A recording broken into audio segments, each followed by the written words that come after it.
사람이 뻔뻔한 데엔 약도 없다고 하는데 그 약도 안 듣는 멍청이 불치병 환자들이 저와 아주 가까운 곳에 있었어요. 한때는 어려운 시기 같이 힘내서 이겨내보자고, 그래도 식구라는 이름을 달고 있는 이상 같이 밥 굶는 일을 없어야 하지 않겠나 싶어서 이 사람들의 안녕과 평화를 자기 전까지 매일같이 걱정했던 날들이 있었는데요. 그게 얼마나 부질없고 쓸데없는 짓인지 깨달았네요.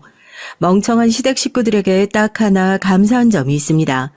그동안 제가 얼마나 이기적이고 등신 같은 사람들이랑 함께 살고 있었는지 깨닫고 이혼 도장 시원하게 찍고 제 앞가림 할 수 있도록 등 떠밀어 줬으니까요. 남들은 이제 이혼녀라는 타이틀을 갖고 남은 인생을 살아야 하니까 걱정이 이만저만 아니겠다고 걱정 어린 시선으로 저를 바라보기도 하는데요. 아니요, 저 그런 걱정 정말로 하나도 안 듭니다. 이 짐덩어리 같은 시댁 식구들 다 내려놓고 나서 제 어깨가 가벼워지니까요. 그제서야 이 사람들이 내 인생 앞뒤로 밀어주고 끌어주는 사람이 아니라 그저 짐밖에 안 되는 하찮은 사람들이라는 것을 알게 되었어요. 사연 들어보면 다들 그러잖아요. 그래도 바보같이 옛 정을 생각해서 이 사람들한테 한 번 더 기회를 주는 게 맞을까요? 그래도 우리 남편은 잘못 없는데 내가 이번 한번 참고 사는 게 맞을까요? 전 그런 사람들한테 참고 사는 게 답이 아니다.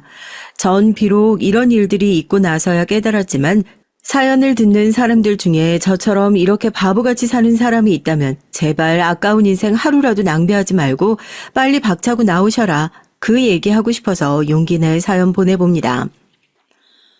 집안 꼴이 이게 다 뭐야? 우리 집 이제 쫄딱 망한 거야? 그럼 나 대학은 어떡하라고? 대학은 졸업할 수 있는 거 맞아? 민영이는? 난 그렇다 치고 민영이는 어떡하라고? 미안하다. 아빠가 어떻게든 해결을 해볼 테니까 넌 아무런 걱정하지 말고 하던 대로 공부만 열심히 하면 돼. 알겠지? 대학교 2학년 때 탄탄할 줄 알았던 아버지의 사업이 갑자기 무너지게 되면서 저희 집은 크게 휘청이게 됐어요. 멀쩡하게 대학을 다니고 있던 전 이대로 학업을 중단해야 되나, 한 번도 돈 걱정 없이 살았었고 핑크빛 미래만 꿈꾸었던 철없던 딸에게 이제는 가족의 생계와 안위를 걱정해야 하는 첫째 딸의 무게를 처음으로 느끼게 했던 순간이었죠. 아버지와 어머니가 집안에 번진 급한 불을 해결하기 위해서 발을 동동 구르고 이리저리 뛰어다녀 보셨지만 그렇게 쉽게 잡힐 불길이었으면 애초에 이렇게 번지지도 않았을 겁니다. 그때 전 참 이기적인 딸이었던 것 같아요. 다들 먹고 사는 것을 걱정하던 시기에 학업을 포기하고 싶지 않다는 생각으로 그래도 대학을 졸업해야 제대로 된 직장에 들어가고 그래야 뭔가 다시 일어설 꿈이라도 꿔볼 수 있지 않을까. 가족들한테 닥쳐 있는 문제를 저랑은 좀 동떨어진 것처럼 생각하고 있었으니까요. 당장 내가 나서도 해결되지 않을 것 같았고 항상 밝았던 집안의 분위긴 순식간에 어두워졌습니다.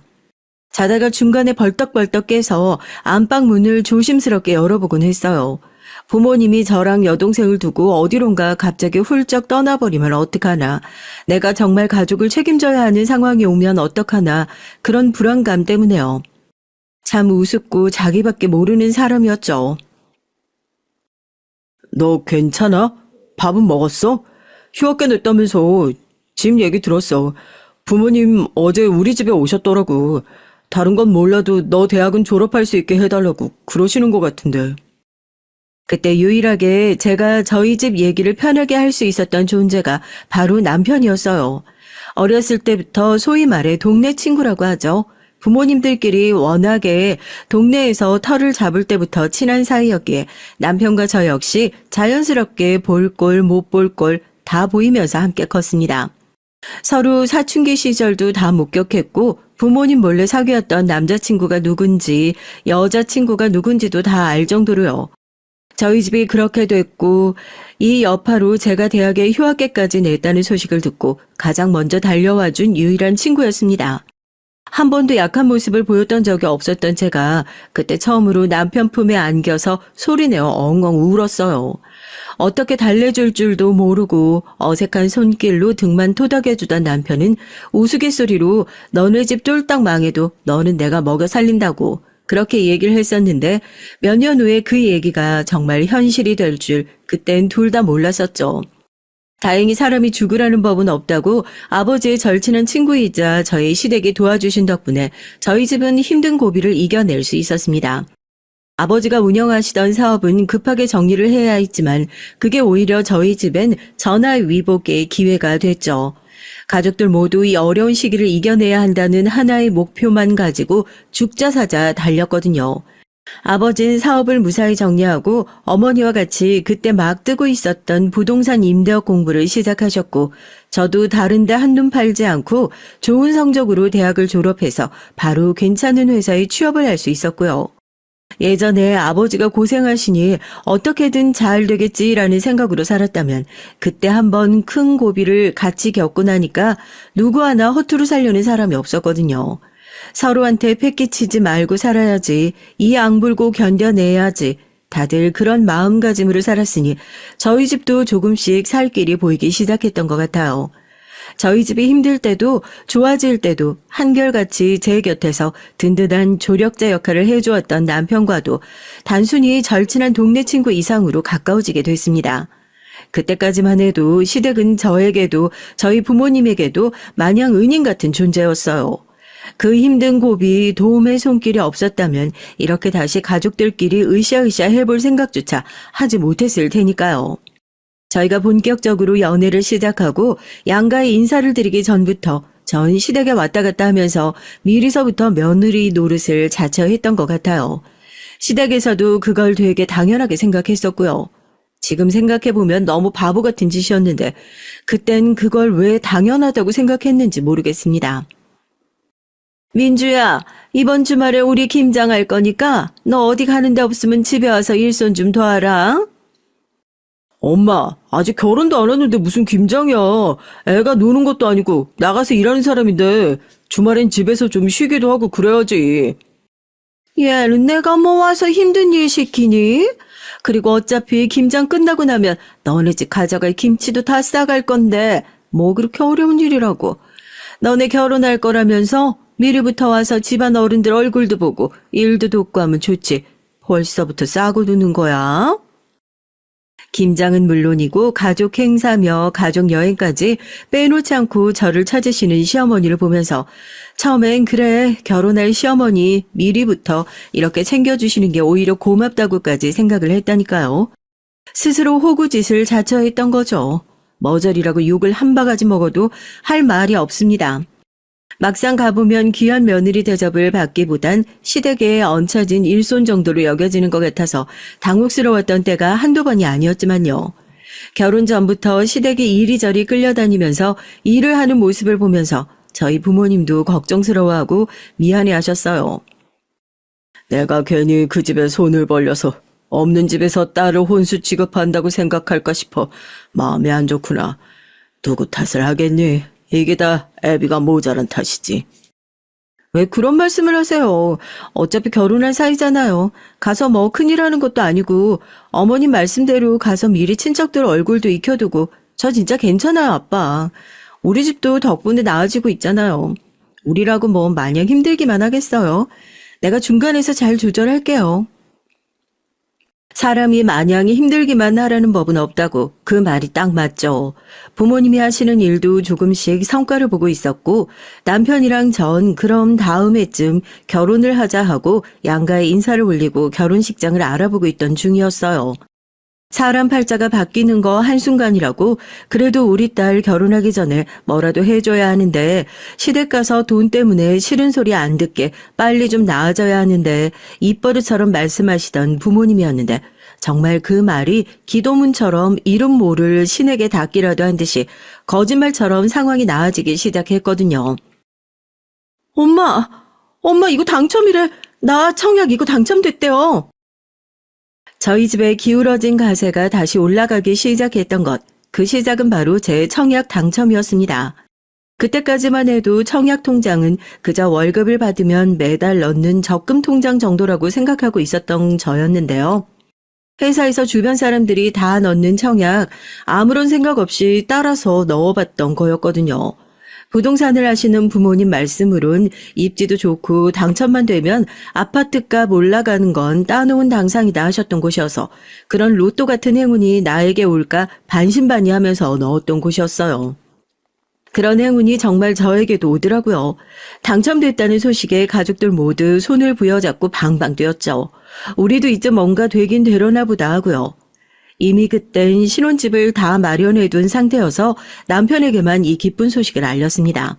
이 아파트는 전세를 내주고 있다가 혹시 모를 나중에 돈이 급하게 필요한 상황이 생기거나 우리가 이사를 가게 될 일이 생기면 그때 전세를 빼서 보태자고요. 몇 년 내내 돈 문제로 고생 했던 제게 이제야 좋은 일이 생기려나 보다 남편도 자기가 당첨된 것보다 더 기뻐해 줬어요.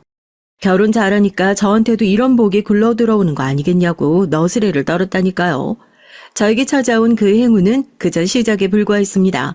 아파트 청약 당첨을 시작으로 저희 부모님의 임대업도 그야말로 대박이 났어요. 부동산이 전례 없는 대호황을 누리면서 일찌감치 그쪽 업계에 뛰어든 부모님의 사업도 대박을 치기 시작했거든요. 딸 결혼하기 전에 뭐라도 해줘야지 입버릇 같던 그 걱정 역시 눈 녹듯이 사라져버렸습니다.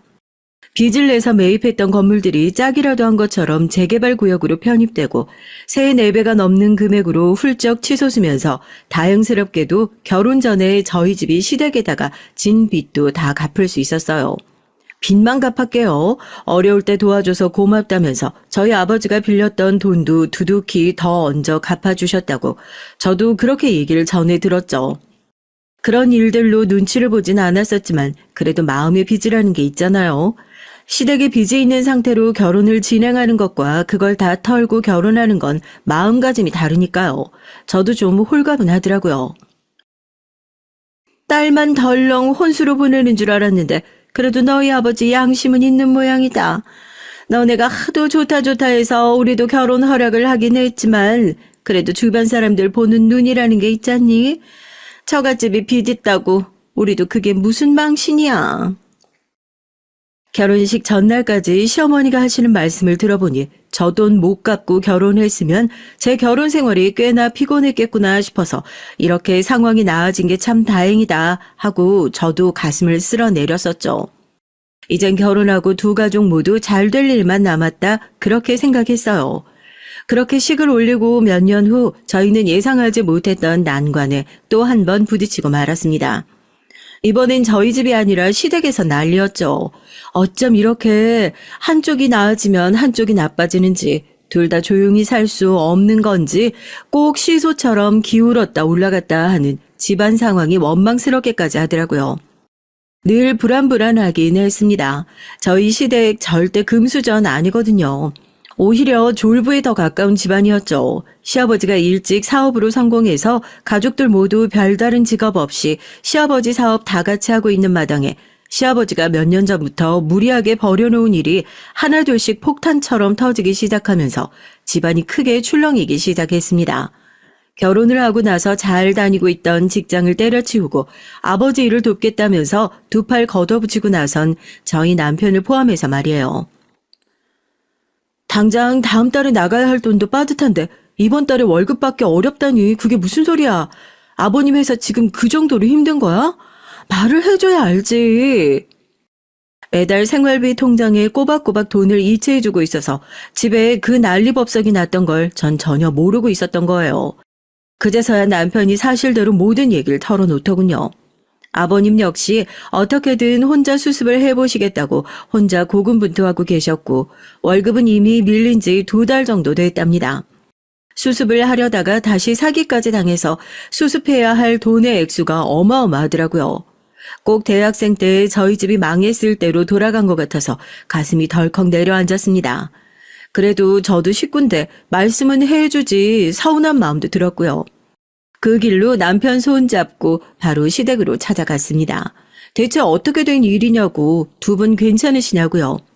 자존심 때문이었는지 뭐 때문이었는지 죽어도 며느리에게 얘기하고 싶지 않으셨던 모양인지 대번에 놔두면 알아서 해결할 수 있는 걸 너는 왜 말을 해서 일을 크게 만드냐고 잔소리를 하시던 두 분은 서로를 쳐다보시더니 대뜸 저를 붙잡고 그러시더라고요. 네가 아버지한테 좀 말 좀 해보라고요. 안 그래도 너네 아버지한테 부탁하고 오는 길인데 지금 당장 현금으로 도와줄 수 있는 게 10억밖에 없다고 하더라. 사업하는 사람들이야 10억은 돈도 아니지. 그러지 말고 네가 친정 가서 얘기 좀 잘 해봐. 시댁 사정이 이렇게 어려우니까 도와줄 수 있는 방법이 없겠냐고. 또 딸이 얘기하면 좀 다르지 않겠니? 사위가 다 죽게 생겼다고 그러는데 생각해봐라. 그때 우리 집안이었으면 너네 집도 쫄딱 망했을 거 아니야. 사람이 은혜를 갚을 줄 알아야지. 그때 왜 너네 아버지 건물 몇 채 사놓으셨다고 그랬잖아. 여보, 지금 당장 사무실 쓸 데도 없으니까 우리가 일단 그것 좀 쓰자고. 아우, 내가 왜 그 생각을 못했지? 이미 저한텐 아무 말도 없이 저희 아버지에게 부탁을 하고 돌아오셨던 길이었나 봅니다. 저희 아버지는 당장 운용할 수 있는 현금이 10억밖에 없으니 그거라도 우선 도와주겠다 말씀을 하신 모양이고요. 제가 생각했을 때 그 큰 돈을 시댁을 위해서 당장 도와주겠다 선뜻 나서신 것만 해도 도와주시려는 의사는 충분히 밝히신 것 같은데 두 분이 생각했을 땐 그것 역시 영 모자랐나 봅니다. 당장 쓸 사무실도 없으니까 저희 아버지가 가지고 있는 건물을 무상으로 임대해서 좀 쓸 수 없겠냐 은근히 물어보시더라고요.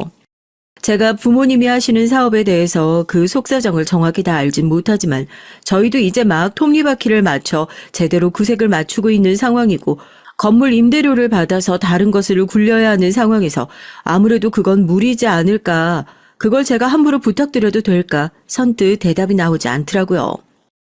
예, 너 시집 왔으면 그때부터 출가 외인인 거야.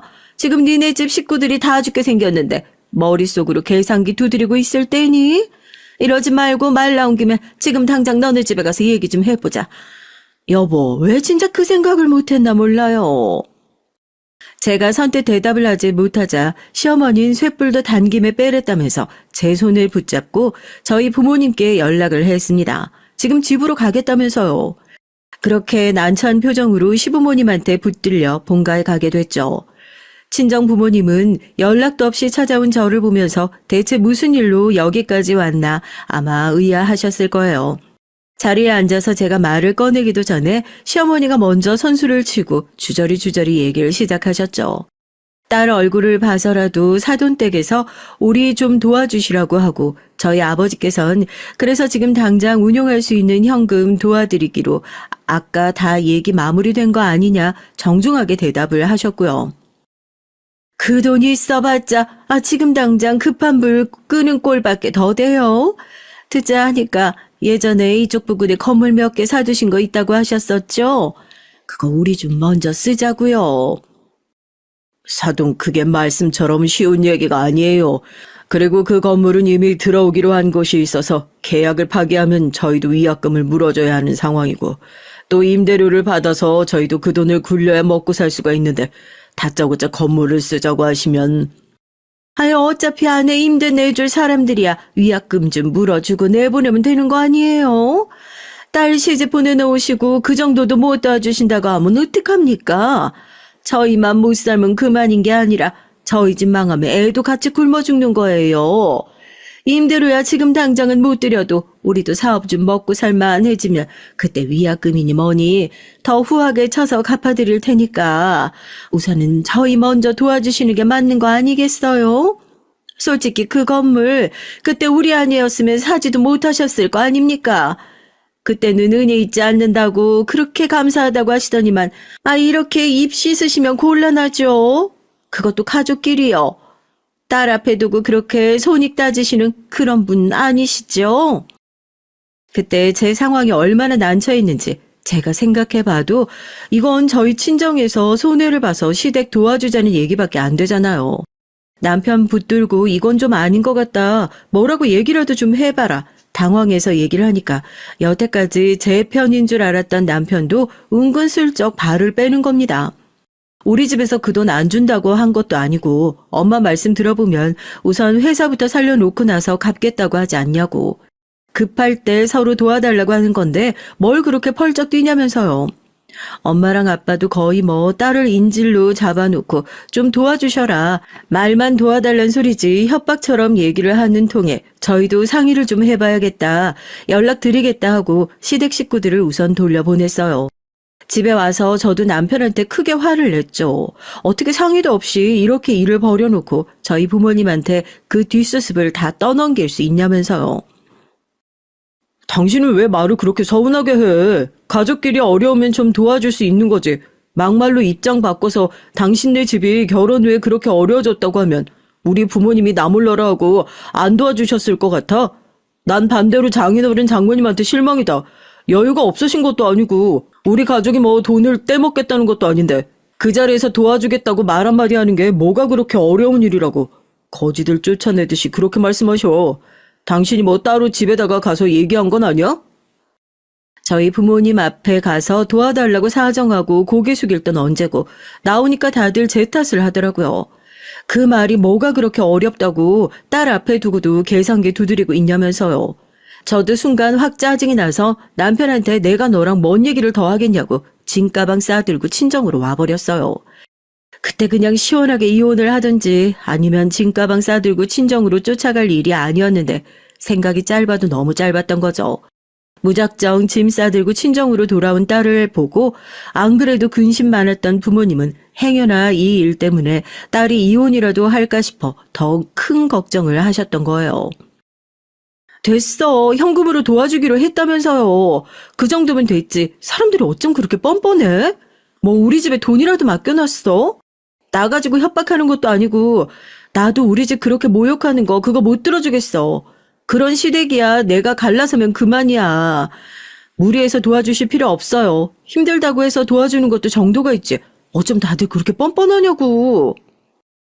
민주야, 우리라고 생각 안 해봤겠어? 우리도 힘들어 봤잖아. 지금 오죽 돈 나올 구석이 없으면 그러겠냐고.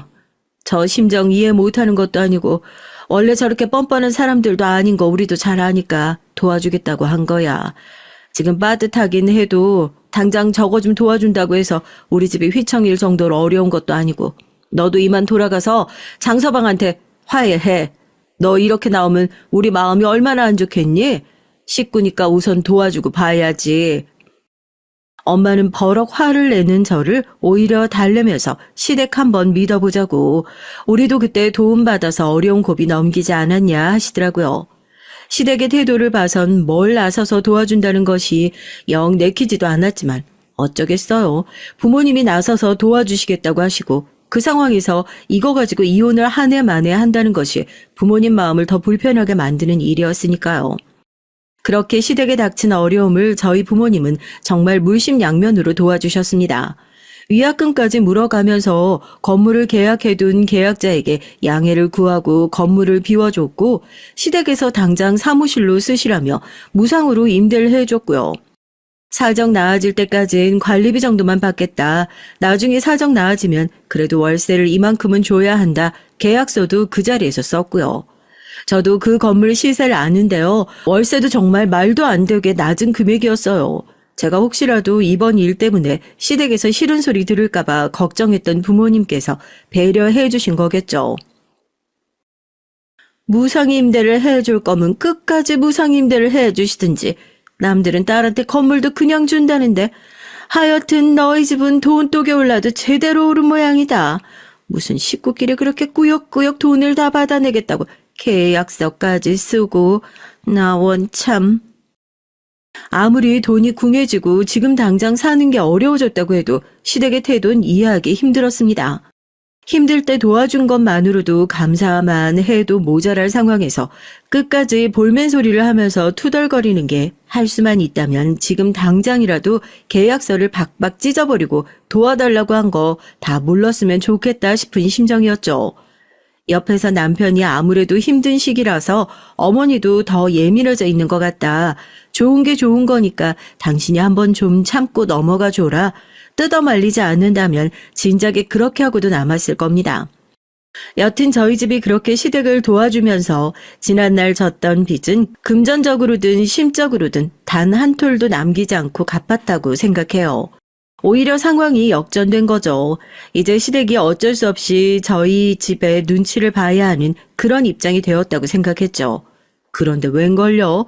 궁하고 힘들어서 도와달라고 할 땐 언제고 돈 받고 나니까 마치 그 돈이 원래 본인들이 갖고 있었던 것처럼 그러니까 저희 친정의 도움 하나 없이 자기들 힘으로 상황이 나아지고 있는 것처럼 생각하고 있는 것 같더라고요.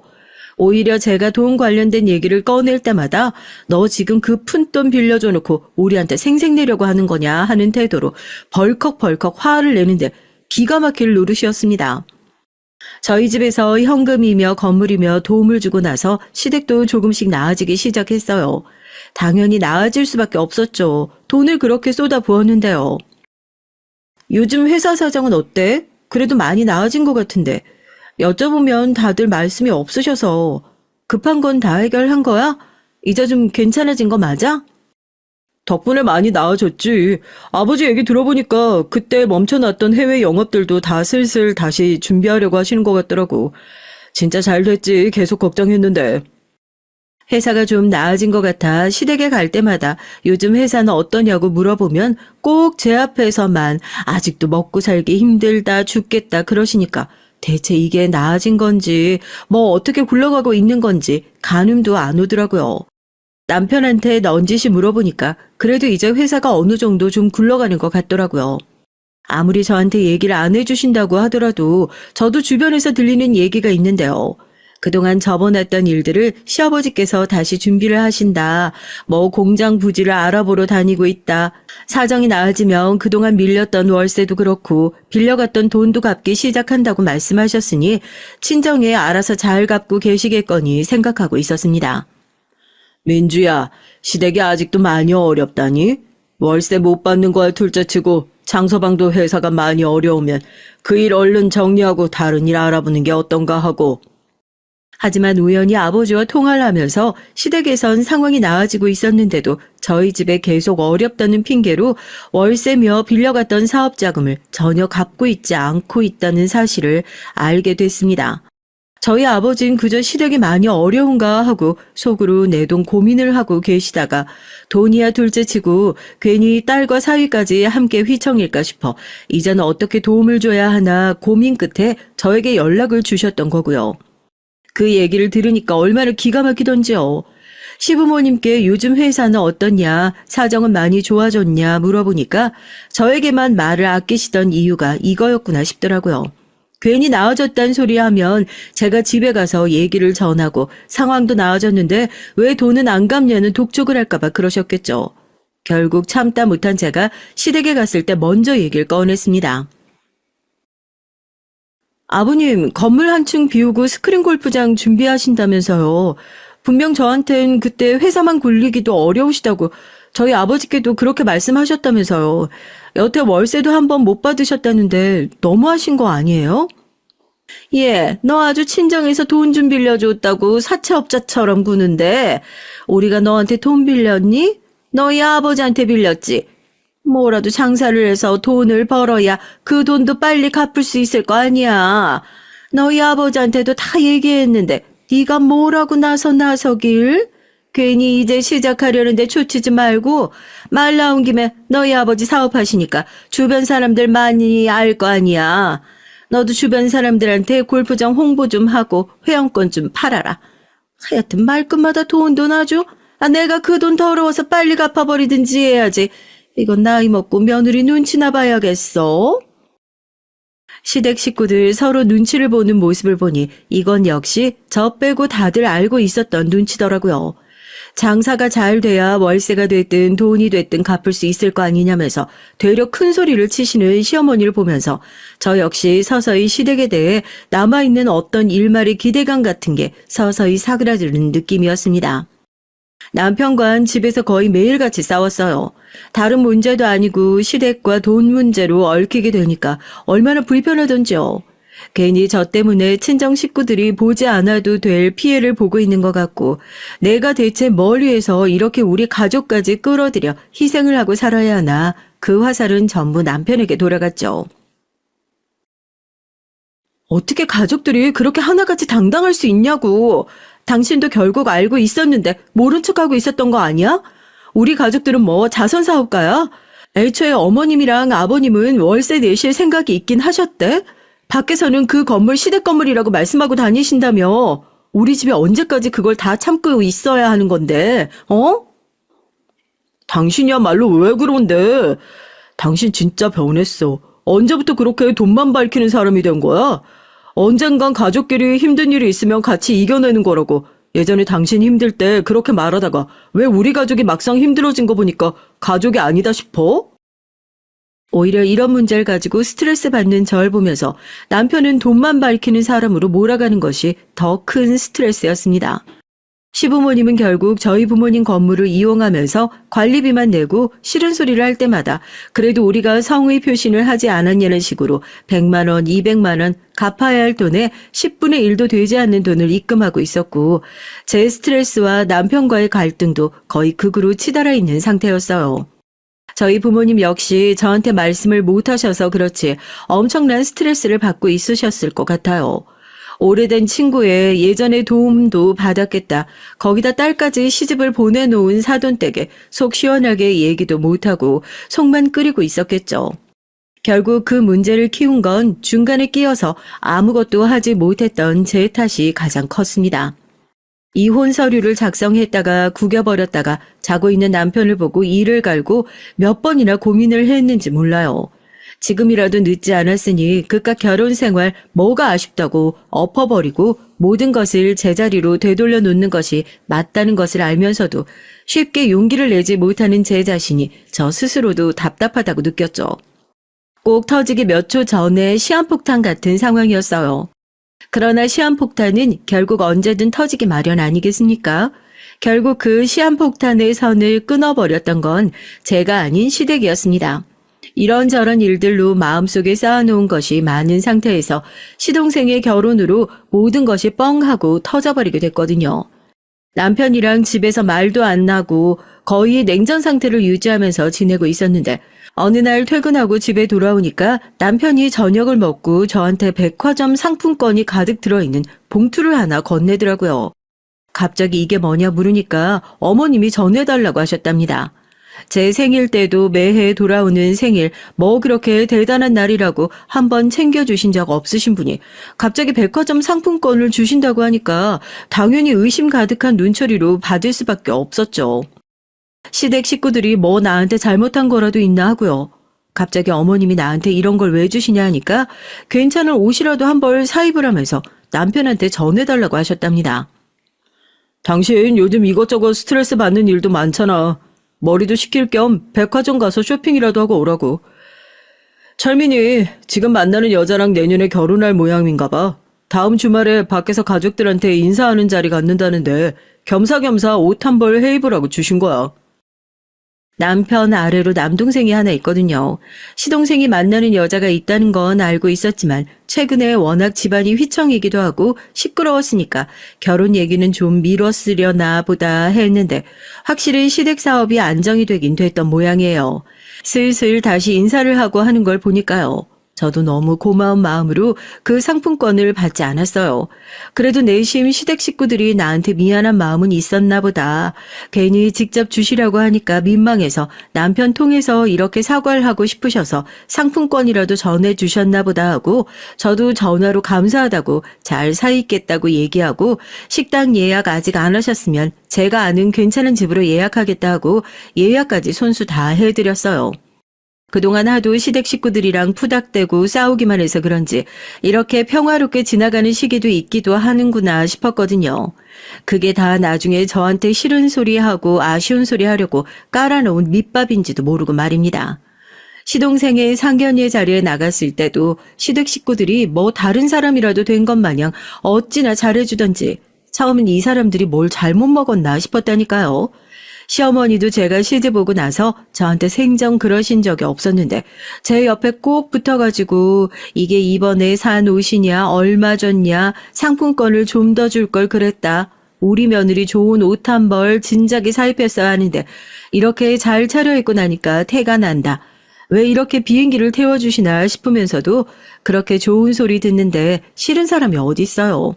평소에도 기분 좋으시면 허풍을 떨면서 말씀을 하시는 분이기도 하고 또 새 식구 들어오는 자리니까 잘 보이고 싶어서 더 저러시나 보다. 새로 들어오는 며느리 앞에선 이미지 관리를 하시려나 보다. 그냥 그러고 말았죠.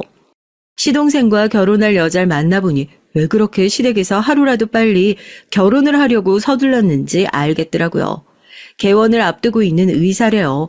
소개로 만났다고 하는데 집안이 한번 휘청일 때 여자 쪽 집에서 없네 마네 했던 것을 겨우 다시 이어붙여 놔서 하루라도 빨리 결혼을 시키려고 시댁 쪽에서 좀 더 서두르는 눈치긴 하더라고요.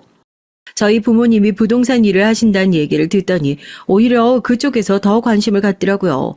상견례 자리를 마치고 돌아가려는데 누가 제 어깨를 톡톡 치고 부르니 예비 동서예요. 저 부모님께서 부동산 쪽 하신다고 그러셨죠? 제가 사실 요즘 병원 개원 준비 때문에 정신이 없거든요. 결혼도 이렇게 품이 많이 나가는 일인 줄 몰랐는데 주변 친구들 중에서 결혼한 친구도 없어서 물어볼 사람도 없고 혹시 나중에 도움 좀 받을 수 있을까 하고요. 불편하신다면 죄송해요. 이거 저 명함이에요. 아니에요. 도움 줄 수 있는 일 있으면 뭐든 도와야죠. 평소에 부모님 명함 들고 다니는데 하필이면 오늘 두고 왔네요. 이거 제 명함이니까 언제든 편하게 연락 주세요. 그렇게 상견례 자리에서 예비동서랑 뜬금없이 명함 교환을 하고 시댁에 모여서 잠깐 얘기를 나누게 됐어요. 이제 상견례 마쳤는데 시어머니는 제가 결혼할 때 그랬던 것처럼 벌써 며느리라도 됐다는 듯이 병원이 한 달에 수입이 얼마나 된다고 하더라. 의사 며느리 있어서 나중에 병원 갈 일은 걱정 안 해도 되겠다. 집도 엄청나게 잘 산다고 하더라. 돈 밝히는 애가 아니라서 얼마나 다행인지 모른다고 하면서 은근슬쩍 제 눈치를 보더라고요. 잘난 며느리 하루라도 빨리 불러들여서 얼마나 비교하고 싶으실까 속으로 부글부글 했네요. 그런데 그 며느리 드리는 것조차도 자기들 힘만으로는 안 되는 일이었나 봅니다. 그렇게 상견례 자리가 마무리되고 평소랑 다를 바 없이 회사에 출근해 일을 하고 있는데 시어머니에게 갑자기 연락이 왔어요. 오늘 퇴근하고 집에 가는 길에 시댁에 잠깐 들릴 수 있겠냐고요. 남편한테 연락해서 일정 한번 물어보겠다고 하니 그럴 필요 없답니다. 저 혼자만 오면 된다고요.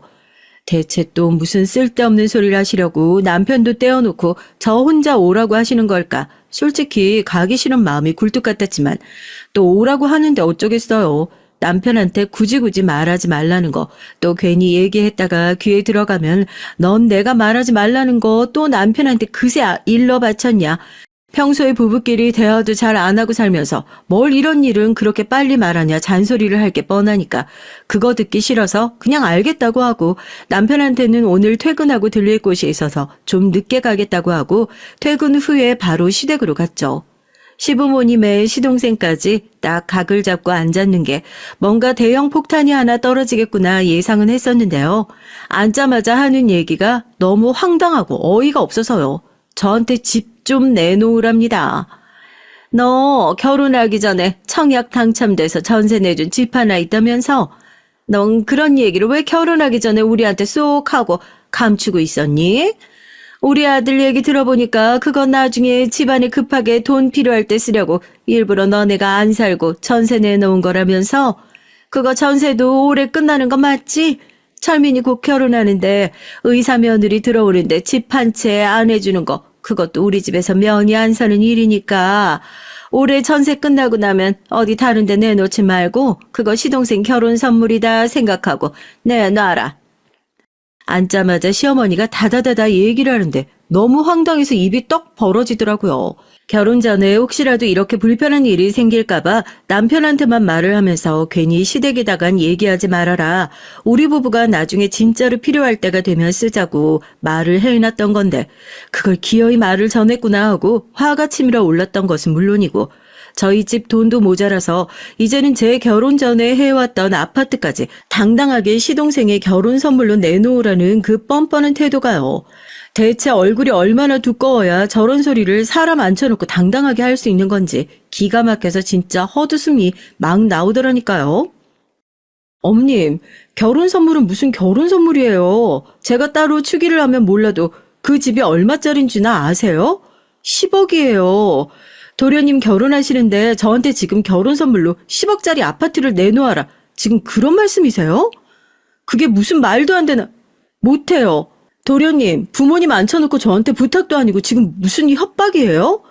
의사 아내 맞으면서 아파트 할 돈도 없으면 결혼을 미루던지 하셔야죠.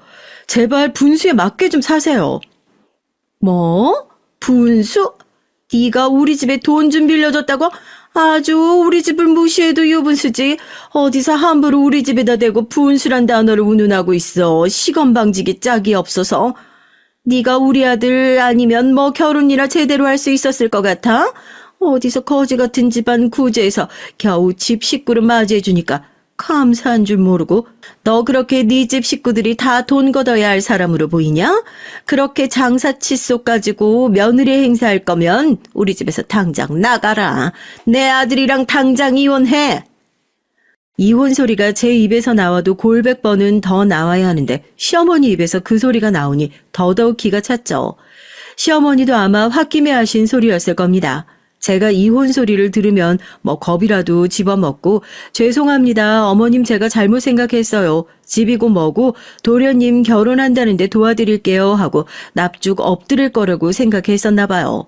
옆에서 듣고 있던 시아버지와 도련님도 그건 좀 아니지 않냐고 뜯어 말리는데 자존심이 팍 상한 시어머니 혼자서 왜 내가 못할 소리 했냐고. 저런 걸 며느리라고 데리고 사는 것도 웃기지 않냐? 혼자서 큰 소리 뻥뻥 치시고 있고요. 제가 그 자리에서 가방 들고 벌떡 일어났습니다. 안 그래도 이놈의 집구석 언제 나가야 하나 벼르고 있었는데 어머님이 먼저 말씀해 주셔서 너무 감사하네요. 어머님 똑바로 아셔야죠. 이혼해서 쪽박 차는 신세 되는 거 제가 아니라 그쪽 아들이고요. 저희 집이 아니라 이쪽 집이에요. 거지 같은 집안 구제에서 겨우 집 식구로 맞이해서 지금까지도 꾸역꾸역 참고 사는 거 저희 집안이라고요. 아, 이거 돌려드려야지 참. 전 가방에서 상견례 전에 시어머니가 주셨던 상품권 뭉치 꺼내서 그대로 시어머니 얼굴에 집어 던졌습니다. 제가 순순히 이혼하겠다고 나올지 몰랐나 봐요. 당황한 시어머니가 넌 뭘 또 그걸 그렇게 진지하게 받아들이냐. 어른이 화가 나면 그런 소리를 할 수도 있는 거지. 하고 이미 내뱉어버린 말을 수습하려고 애를 쓰는 눈치였지만 뒤도 돌아보지 않고 그 집을 나왔습니다. 그리고 집에 돌아오자마자 아무것도 모르는 표정으로 저를 쳐다보는 남편 뺨을 시원하게 올려붙였어요. 지금 이게 뭐하는 짓이냐고 묻는 남편에게 그걸 왜 나한테 묻냐? 이제 너랑 사는 것도 끝이라고. 궁금한 거 있으면 니네 엄마한테 가서 물어봐라 하고 그대로 친정으로 왔죠. 또 짐 싸들고 친정으로 달려온 딸을 보면서 대체 무슨 일이냐 한숨을 쉬시는 부모님에게 제가 무릎 꿇고 고개를 푹 숙이고 사과를 드렸어요. 남편 잘못 고르고 시댁 잘못 골라서 부모님한테 여태 패기치고 살아 정말 죄송하다고요. 이제서라도 제가 잘못한 거 수습하고 싶으니까 제발 이혼하는 거 허락해달라고 눈물로 빌었습니다. 대체 무슨 일이냐고 물으시는 부모님에게 시댁에서 있었던 일을 하나도 빠짐없이 다 얘기했고 아버지는 어떻게 이렇게 은혜를 원수로 갚을 수 있나 당장이라도 집을 엎어버릴 기세로 자리를 박차고 일어나셨어요. 호랑이도 제 말하면 온다고 누군가 다급하게 친정 문을 두들기길래 보니까 시댁 식구들이더군요. 사돈, 혹시 세아가 여기 왔나요? 세아가가 저희 집에서 잠깐 오해가 있었는데 문 좀 열어주세요. 제가 긴히 드릴 말씀이 있어서 아무래도 애가 화가 많이 난 모양인데 제가 다 말씀드리고 설명을 드릴 테니까요. 남편한테도 제가 이혼 통보를 하고 집을 박차고 나온 것을 안 시댁 식구들이 일이 잘못돼도 크게 잘못된 걸 깨달았는지 냉큼 친정으로 쫓아온 겁니다. 저희 아버지 현관문을 열자마자 남편의 따귀를 한 대 더 시원하게 올려붙였어요. 얼마나 세게 때렸는지 뺨 한 대 맞고 휘청거리는 아들을 보고 아이고 하시는 시부모님을 보고 불호령을 내리셨죠. 우리 딸한테 그런 짓을 하고도 여기가 어디라고 기어들어올 생각을 해. 딸 보내놓고 잘 살아보라고 그 생각으로 너희 집 식구들 도와줬더니 이딴 식으로 배응망덕하게 사람 뒤통수를 쳐? 사돈, 아니 이제 사돈도 아니지. 다음 주까지 당장 사무실 짐 빼고 건물 비우세요. 다음 주 내로 빌려간 돈, 밀린 월세, 입금 다 안 되어 있고 건물 비워져 있지 않으면 그땐 집이 아니라 경찰서에서 저한테 뺨 맞을 각오하셔야 할 겁니다.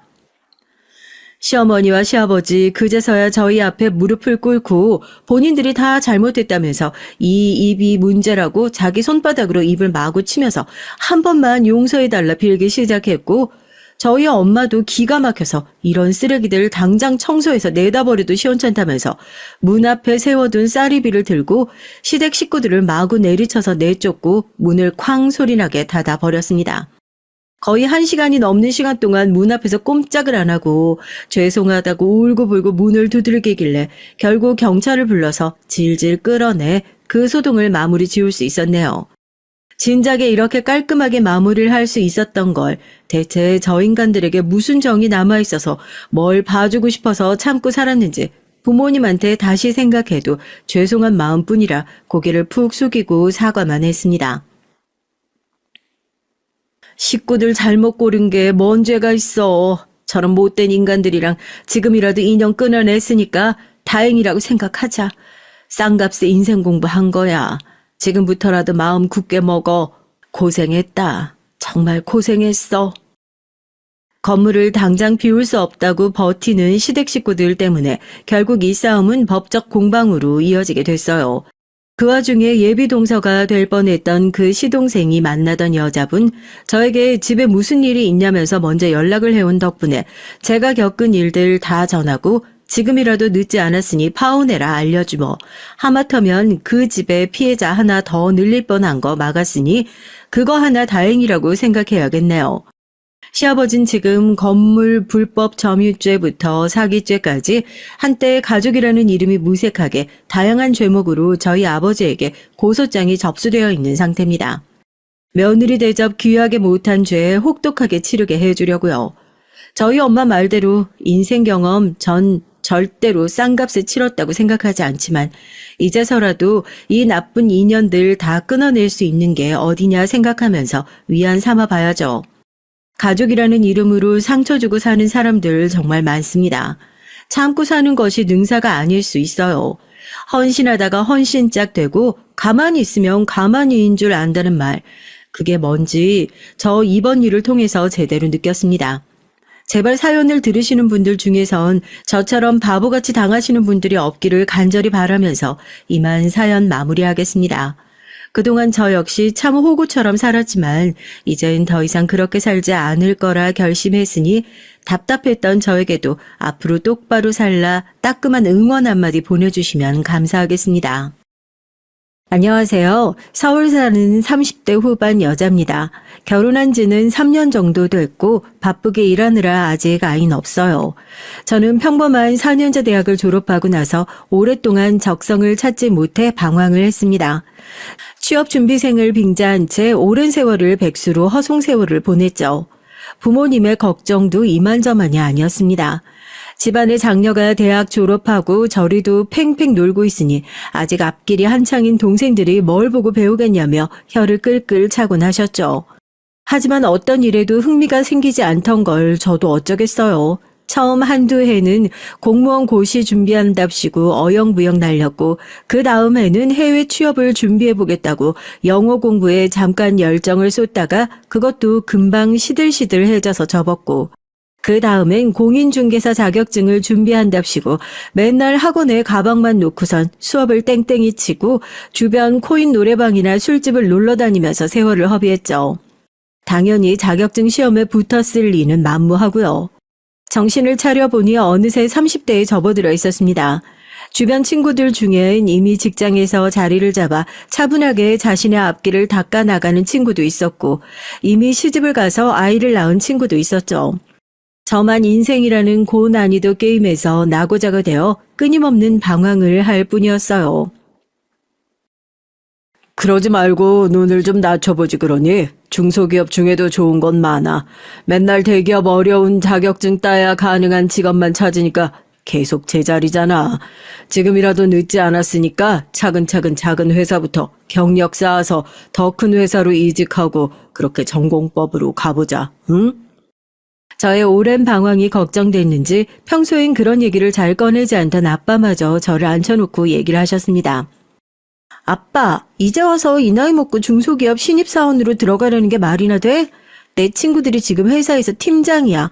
나보다 어린 것들한테 굽신거리면서 못 다녀 난. 정말 그때까지만 해도 제가 철이 없고 배가 불러 있었던 것 같아요. 그런데 그렇게 얼마간 세월을 더 허송했을까요? 어느새 동생들마저 취업을 하고 결혼 준비하는 모습을 보니까 정신이 번쩍 들더라고요.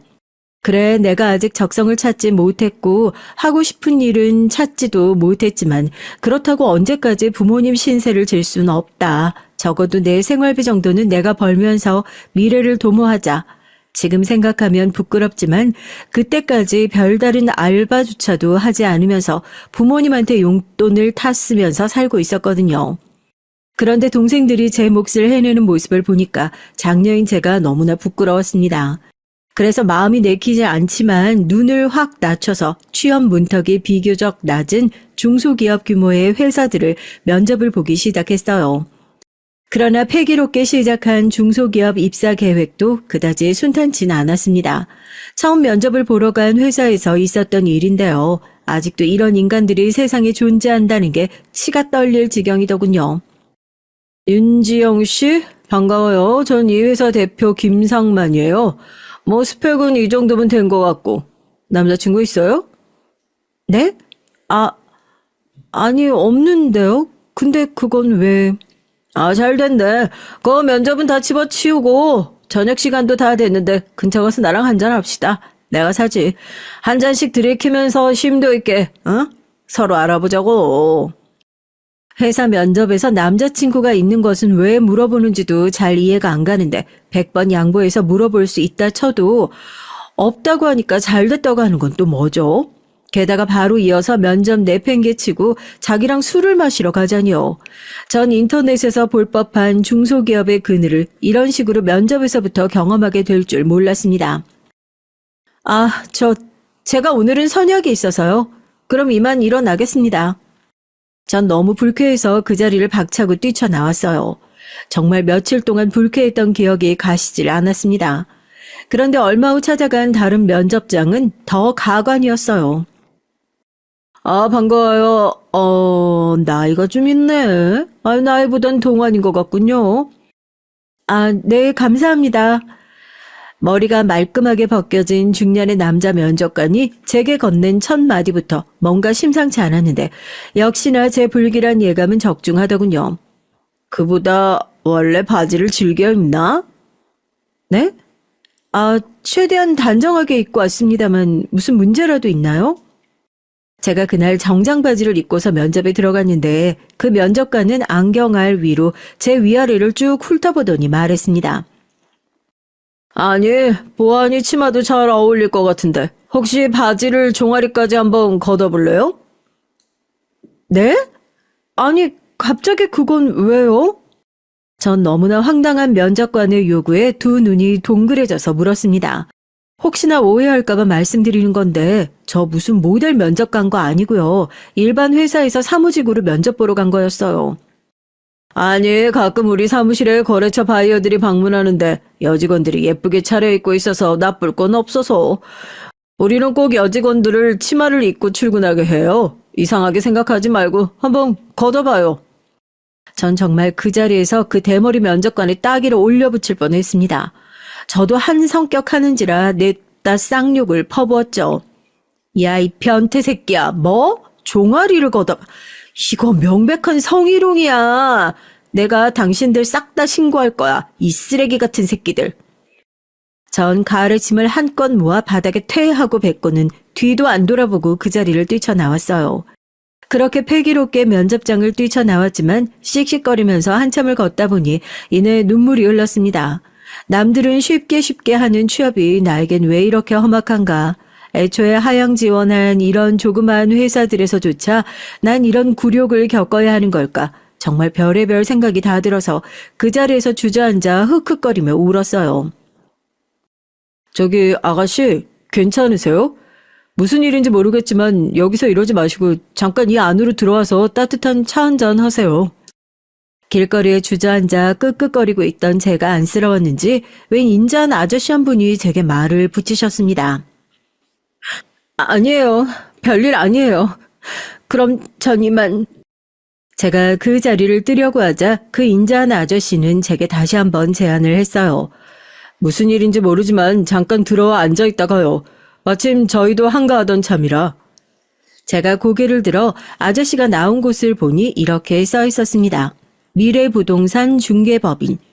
동네 부동산 아저씨 아줌마들이 워낙 친근하고 부침성이 좋다는 얘긴 들었었는데 길거리에서 질질 짜던 절 일으켜 차 한잔 하라고 하시는 모습을 보니까 그 말이 진짜였나 봐요. 전 아직도 왜 그날 그 아저씨를 따라 그 부동산에 들어가서 차를 한 잔 얻어 마셨는지 모르겠지만 그때만큼은 알 수 없는 이끌림으로 그렇게 따라 들어갔어요. 개인 부동산이 아닌 법인 부동산이라서 그런지 부동산 치고는 꽤 사무실도 넓었고 인테리어도 깔끔하게 되어 있었습니다. 사무실엔 빈자리도 덜어 있었고 책상에 앉아 업무를 보는 직원도 한둘 있었고요. 지금은 대부분 직원들이 외근 나가고 난 후라 이렇게 사무실에 남아있는 저희들은 비교적 여유로운 편이에요. 자, 이리 앉으세요. 그 아저씨가 안내해준 손님 맞이용 테이블에 앉아있는데 이내 아저씨가 따뜻한 차를 내주셨습니다. 이번에 계약한 곳 건물주가 고맙다고 선물해주신 차인데 중국 운남성에서 건너온 보이차라고 하네요. 아주 귀한 겁니다. 드시고 싶은 만큼 드시고 계시고 싶은 만큼 계시다가 편하게 가세요. 감사합니다. 전 그렇게 처음 보는 부동산 아저씨의 친절에 염치도 없이 그 자리에 길게 앉아 귀한 보이차 대접을 받았어요. 따뜻하고 깊은 차를 마시다 이내 마음이 좀 진정이 되더라고요. 무슨 일인지 잘 모르겠지만 너무 그렇게 슬퍼하지 말아요. 인생이라는 게 안 좋은 일이 있으면 또 좋은 일도 있고 그런 거 아니겠어요? 실례가 안 된다면 무슨 일 때문에 그러는지 제가 여쭤봐도 될까요? 전 너무나 따뜻하고 인자한 부동산 아저씨의 말에 저도 모르게 그만 요 며칠 면접을 보러 다니면서 있었던 불쾌한 일들을 다 늘어놨습니다. 저런, 너무 기분 나빴겠네요. 아직도 그런 인간들이 있다니. 제가 기성세대를 대표해서 대신 사과드리겠습니다. 아니에요. 사장님이 왜 사과를 하세요? 말씀만으로도 너무 감사합니다. 자신이 한 잘못도 아니고 연관된 사람도 아닌데 기성세대를 대신해서 사과하겠다는 그 아저씨의 말에 전 무언가 마음에 큰 울림이 있었어요. 세상에 아직도 이런 어른이 남아있나 싶었습니다. 그런 생각을 하는 와중에 이내 그분께서 이런 말씀을 하셨어요. 혹시 아직 직장을 구하고 있다고 한다면 부동산 중개 일을 배워보고 싶은 생각 없나요? 뭐 보시다시피 저희도 중소기업에 불과합니다만 잠깐 몸담으시면서 더 크고 좋은 곳에 이직할 발판으로 삼으셔도 좋고요. 만약 그렇지 않고 저희와 뜻이 맞아서 계속해서 근무할 생각이 있다면 그것 또한 환영이고요. 네? 하지만 전 자격증도 없는걸요. 몇 해 전에 공인중개사 자격증 공부를 하긴 했지만 그마저도 떨어졌어요. 그보다 오늘 처음 보신 분은 저를 어떻게 믿고 그런 말씀을... 이 부동산 중개를 오래 하다 보면 정말 수많은 사람을 마주하게 되거든요. 그러다 보면 사람 보는 눈이 도가 터서 딱 첫인상만 봐도 어떤 사람인지 한눈에 알 수 있답니다. 보니까 아가씨는 우리 회사랑 아주 잘 맞을 것 같아요. 그리고 자격증은 너무 걱정하지 말아요. 일을 하면서 따로 준비해서 따도 되고 자격증이 없어서 법인 부동산에서 할 수 있는 일이 많이 있답니다. 네. 좋게 봐주시니까 감사합니다. 전 얼떨결에 길거리에서 퍼질러 울다가 갑작스레 만나게 된 부동산 사장님에게서 그렇게 취업 제의를 받았어요. 상세한 급여 내역이나 근무 조건을 들었을 땐 당연히 제가 바라던 것과 거리는 멀었지만 이상하게 이 사장님이 그저 스쳐 지나가는 가벼운 인연은 아닌 것 같다는 생각이 들었습니다. 그래서 전 무언가에 홀린 듯 즉답을 했습니다. 저 그럼 일단 한번 일해보겠습니다. 부동산 일은 전혀 문외한이지만 가르쳐 주시는 대로 열심히 배우겠습니다. 그래요. 우리도 사정이 여의치 않아서 처음 급여는 정말 미안할 정도로 소박할 테지만 업무 성취도에 따라 급여가 더 높은 업무로 전환할 수도 있고 적어도 여기서 일 배우고 나면 어디 가서 굶어 죽지는 않을 겁니다. 우리 같이 한번 잘 해봅시다. 그렇게 전 정말 우연한 계기로 법인 부동산의 직원으로 일을 하게 됐어요. 사장님이 말씀하신 것처럼 초봉은 매우 작습니다. 중소기업답게 최저시급에 거의 딱 맞춘 금액이었거든요. 하지만 이상하게 전 그것이 그렇게 아쉽지 않았어요. 부동산 일이 제 적성에 잘 맞았고 빠른 업무 적응으로 인해 금세 중개 실무에 투입이 됐습니다. 여러 손님들을 만나면서 방 보러 다니고 집 보러 다니는 게 그렇게 재미가 있었어요. 집에서 탱자탱자 놀다가 드디어 출근을 하는 저의 모습을 보고 부모님도 한시름 놓으시는 듯 했죠. 그렇게 몇 년을 즐겁게 일을 했는지 모르겠습니다. 어느덧 업무에 완전 익숙해져서 꽤 전문가 소리를 듣게 되었을 무렵 제게도 소중한 인연이 찾아왔어요. 그 사람과는 부동산 손님으로 처음 만났습니다. 그때 당시 그 사람은 근처에 이직을 하게 되면서 직장과 가까운 곳으로 자취방을 구하게 됐는데 그것을 제가 구해주게 된 거죠. 사무실에 처음 들어서는 그 사람의 첫인상부터 무언가 남달랐어요. 훤칠한 키에 훈훈한 외모가 단번에 저의 눈을 사로잡았죠. 이런 남자와 집을 보러 다닌다고 하니 뭔가 부동산 일 같지 않고 꼭 데이트를 하는 느낌이었습니다. 나중에서야 남편도 한 얘긴데 남편 또한 저를 보고 첫눈에 반했다고 하네요. 같이 집을 보러 다니는 길이 그렇게 설렐 수가 없었다면서요. 그렇게 적당한 집을 구해주고 잔금까지 무사히 치른 날 남편이 고맙다며 제게 맥주를 한 잔 사겠다고 했어요. 전 거절할 이유가 없었기에 흔쾌히 오케이 했죠. 그리고 그날 남편이 저에게 돌직구로 고백해서 그때부터 연애를 하게 됐답니다. 그렇게 그 사람과 열렬히 사랑하다 보니 어느새 결혼 얘기가 오가게 됐고요. 남자친구가 부모님께는 이미 다 얘기해 놨으니 한번 인사하러 같이 가자고 했습니다. 처음 뵌 예비 시부모님들은 너무나 선하고 인자한 성격을 가진 좋은 분들이었어요. 절 너무나 반갑게 맞이해 주셨고 정성스레 준비해 주신 음식도 너무나 맛있었습니다. 그런데 그렇게 예비시댁에 좋은 분들만 가득했다면 좋으련만 전 거기에서 제 인생의 의외의 복병이자 최악의 인연을 만나게 됐어요. 그 사람은 바로 남자친구 형의 아내, 즉 제 손윗동서 될 사람이었죠. 첫 인사부터 심상치가 않았습니다. 아, 그 복덕방에서 일한다는... 아, 반가워요. 얘기 많이 들었어요. 도련님 형수 되는 사람이에요. 복덕방. 뭐 실무에서도 꽤 쓰이는 표현이긴 하지만 부동산 직원들 앞에서 대놓고 복덕방이라는 표현을 쓰는 사람은 거의 없거든요. 처음 만나는 자리에서는 더더욱이요. 그런데 손윗동서 될 사람이 처음 보자마자 그렇게 표현을 하니까 이거는 누가 봐도 기싸움을 하는 걸로밖에 안 보였습니다. 저는 그 기싸움에서 한치도 양보하고 싶지 않았고요. 아, 네. 복덕방이 아니고 부동산이요. 복덕방은 아주 오래전 어르신들이 쓰시던 표현이죠. 아, 뭐 그거나. 아무튼 요새 부동산 경기 안 좋죠. 급여는 제때제때 주나 몰라? 아, 그냥 제 한 몸 안 굶어 죽을 정도는 벌어요. 언니는 학교 선생님이시라고 들었는데 비슷하게 벌지 않을까요? 어머, 얘 한마디도 안 지네. 야, 준석아, 네 섹시 될 사람 보통 아니다, 얘. 저는 다짜고짜 남자친구의 이름을 대뜸 부르는 모습에 적잖이 당황했는데 남자친구도 반말로 응수하는 것이었습니다. 아우, 또 시작이다. 김혜진, 걔랑 기싸움하지 말고 그냥 오늘은 좋게 넘어가자. 전 이게 무슨 상황인가 싶었죠.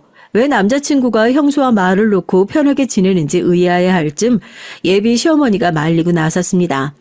아이고 얘, 니들이 아무리 동창이라지만 손님 모시는 자리에서 지킬 건 지켜야지.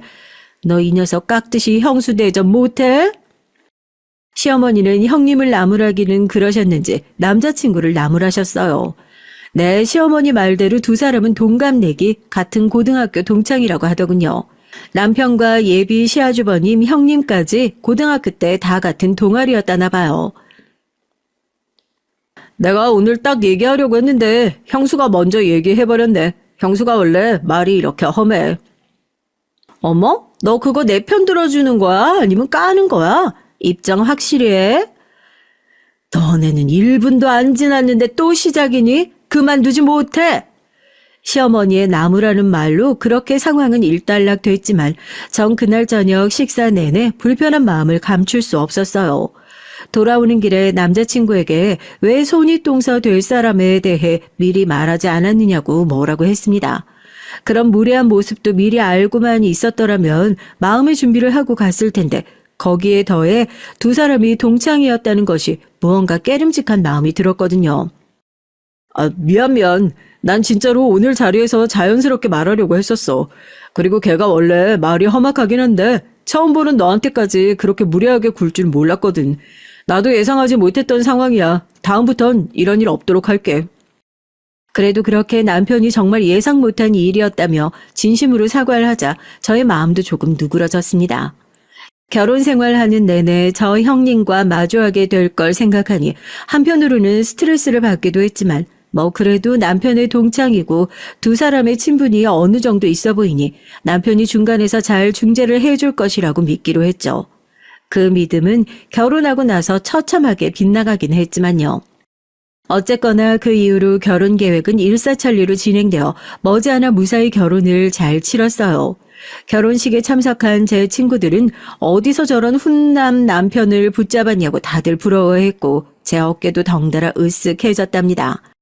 남편과의 신혼생활도 행복하기 그지없었어요. 절 많이 사랑해줬고 저 또한 가정에선 저를 사랑해주는 남편과 직장에선 한없이 인자한 사장님 밑에서 즐거운 직장 생활을 할 수 있었기 때문에 행복이란 단어를 빼고 제 삶을 표현할 다른 단어는 없을 정도였습니다. 딱 하나 너무너무 짜증나는 형님만 제외하고 말이죠. 사실 형님과 제가 마주칠 일은 가족 행사 때나 명절을 제외하고는 없어서 그 빈도가 잦은 것은 아니었지만 한번 마주치기만 하면 정말 짜증나게 굴었어요. 하루는 시어머니의 환갑날이 다가와서 시부모님과 아주버님 내외 그리고 저희 부부가 다 같이 레스토랑에서 저녁 식사를 하게 된 일이 있었습니다. 가족들이 모두 모여서 즐겁게 식사를 하고 시어머님의 선물을 공개하는 순서가 다가왔죠. 형님이 기다렸다는 듯이 봉투를 하나 꺼내면서 어머님께 건넸습니다. 어머님, 이거 태국 방콕이랑 파타야 5박 6일 티켓이에요. 아버님이랑 즐겁게 여행 다녀오세요. 생신 진심으로 축하드려요. 아이고, 뭘 이런 걸 다 준비했니. 그래, 고맙다 큰아가. 잘 다녀오마. 형님네 부부도 막 여유로운 편은 아니었지만 시어머니의 환갑을 기념해서 꽤 큰맘 먹고 태국 여행 티켓을 준비한 것 같았습니다. 그런데 자신의 선물을 공개하기가 끝나기 무섭게 형님이 제게 말을 건넸어요. 동서는 뭐 준비했어? 얼른 꺼내봐. 네, 전 이거 준비했어요. 어머님 제가 직접 만든 거예요. 전 그간 정성스럽게 준비한 제 선물을 테이블 위에 올려두었습니다. 아이고, 이게 웬 가방이니? 색깔도 영롱하고 깔끔한 게 아주 이쁘구나. 네, 어머님, 일전에 제가 가죽 공방 자리를 찾아드린 손님이 한 분 계신데요. 솜씨가 너무 좋아서 언제고 꼭 그 손님 수업을 들어보고 싶었거든요. 그런데 마침 어머님 생신도 다가오고 해서 이참에 더 미루지 말고 수업 들으면서 직접 어머님 가방을 만들어 봐야겠다고 생각했어요. 한 달 동안 매일 가서 공방 사장님께 특훈 받아가며 열심히 만들었어요. 아이고, 너무 마음에 든다, 아가. 어쩜 내가 이렇게 제일 좋아하는 색깔로 이쁘게 잘 만들었니? 가죽도 엄청 짱짱해 보인다, 얘. 어머님이 너무 마음에 들어 하시니까 제가 신나서 더 설명을 붙였습니다. 어머님 이거 이태리에서 최고 등급 판정받은 가죽이에요. 정말 어렵게 구해서 한 달 내내 정성스럽게 만들었어요. 얘가 어머님 새 가방 사신 지 오래됐다고 해서 새 가방은 꼭 제가 선물해드려야지 하고 생각하고 있었거든요. 어머님은 제 말에 더 기분이 좋아지셨는지 그 가방을 품에 안고 말씀하셨습니다.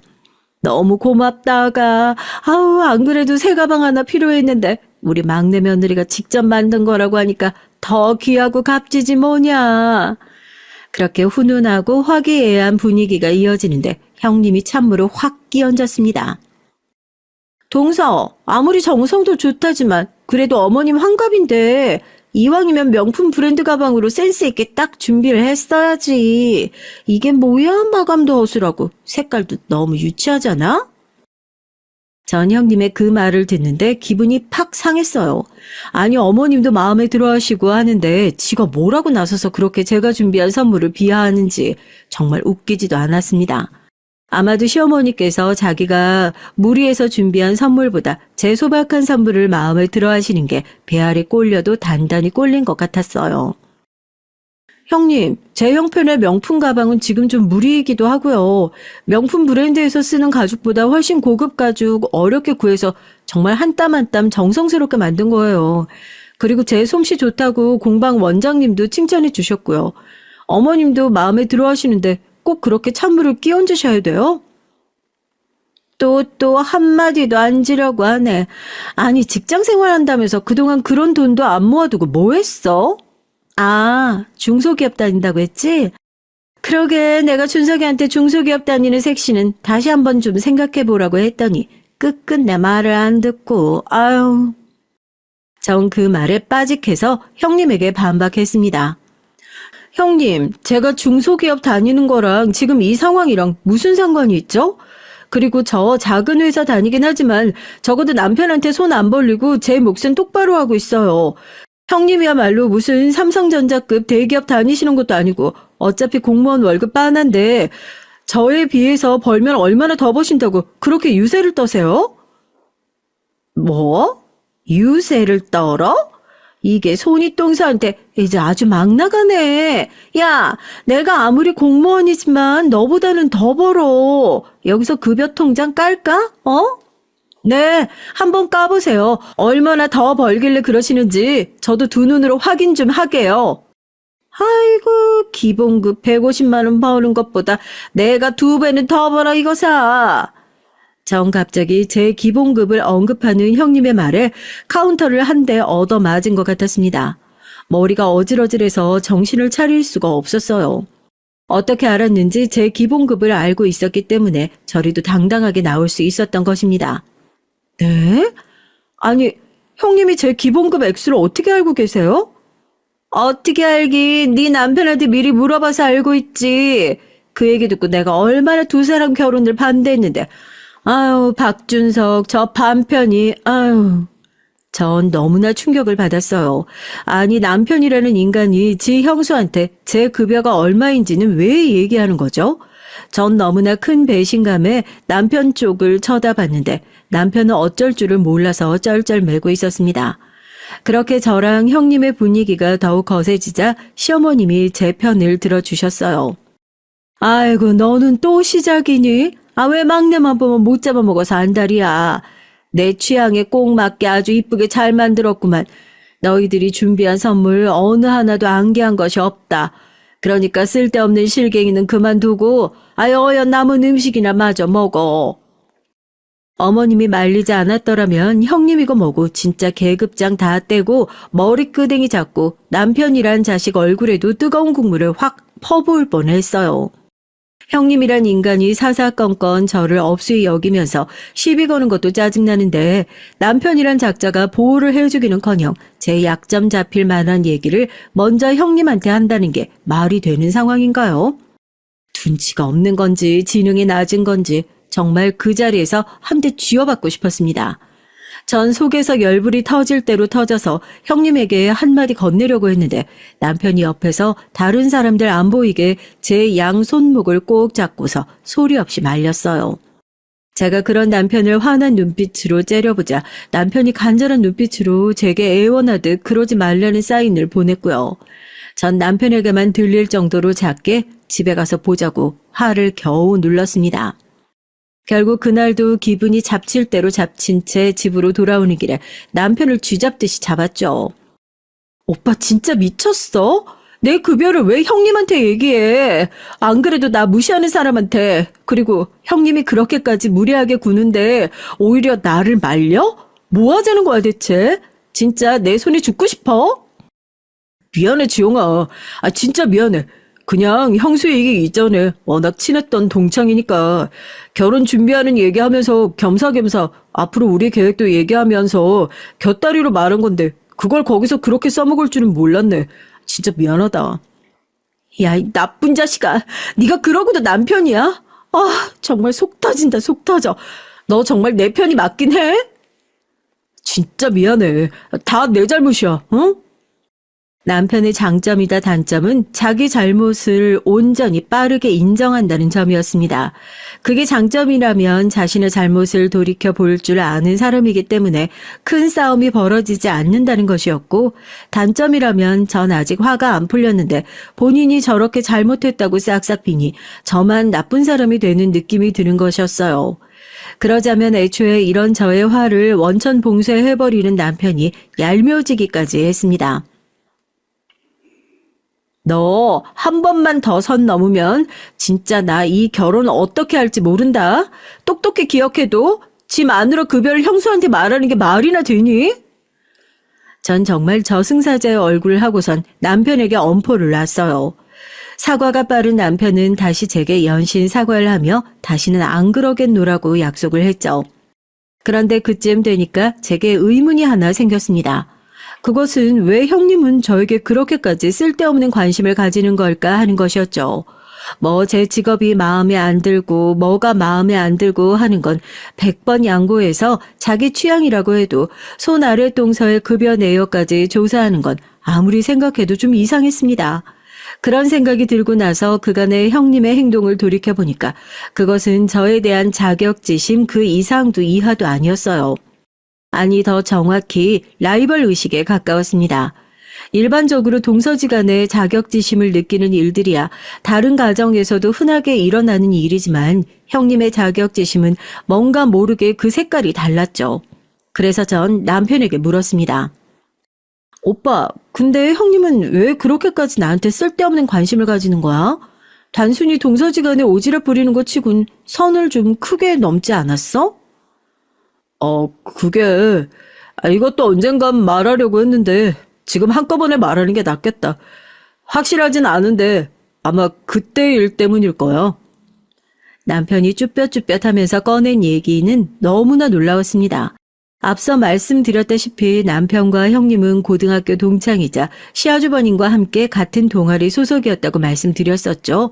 그 시절에 글쎄 형님이 남편을 엄청 짝사랑했었대요.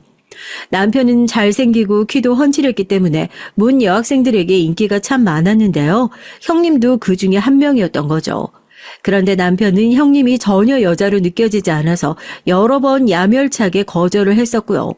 정 거기까지만 해도 어이가 털릴 지경인데 그랬던 사람이 다른 사람도 아닌 남편의 형님이랑 이어지게 된 것도 더 어이가 없었습니다. 이게 더럽게 꼬여버린 거야. 나야 뭐 걔한테 원래 관심이 없었으니까 그냥 거절하면 그만인데 형이 또 걔를 좋아하게 된 거지. 형은 혜진이가 날 좋아하는 걸 알면서도 또 그 마음이 포기가 안 됐다고 하더라고. 혜진이는 또 형한텐 처음에 아예 아무 관심도 없었어. 그저 흔한 남자 생물체에 불과했다고나 할까? 아무튼 그렇게 찝찝한 채로 우리의 고등학교 학창 시절은 마무리됐는데 내가 거절은 했어도 졸업하고서도 혜진이랑은 계속 연락하고 친구로 지냈거든. 근데 한참 세월이 지나서 형이 결혼한다고 색시를 데려왔는데 그게 혜진이인 거야. 나도 진짜 엄청 놀랐다니까. 내가 걔한테 야, 너 이거 어떻게 된 거냐고 막 추궁하니까 그냥 그렇게 됐다면서 자기가 어릴 때 나 좋아했던 거 이제 입도 뻥끗하지 말고 무덤까지 가져가라고 아주 협박을 하더라고.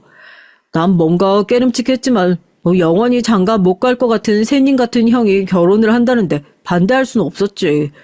근데 난 아무리 생각해도 좀 이상해. 당신이라면 같은 상황이면 우리 집에 시집 올 수 있겠어? 자기가 어렸을 적 짝사랑했던 남자의 친형의 아내가 될 수 있겠냔 말이야. 뭐 개인 가치관의 차이가 있겠지만 나로선 혜진이가 아직도 잘 이해가 할 수 없어. 그런데 최근에 당신한테 하는 행동을 보니까 이게 꼭 당신을 여자로서 질투하는 느낌이랄까? 전 거기까지 듣는데 눈살이 찌푸려졌어요. 뭐라고? 아니 그러면 완전히 막장 상황인 거 아니야? 날 여자로서 질투한다니.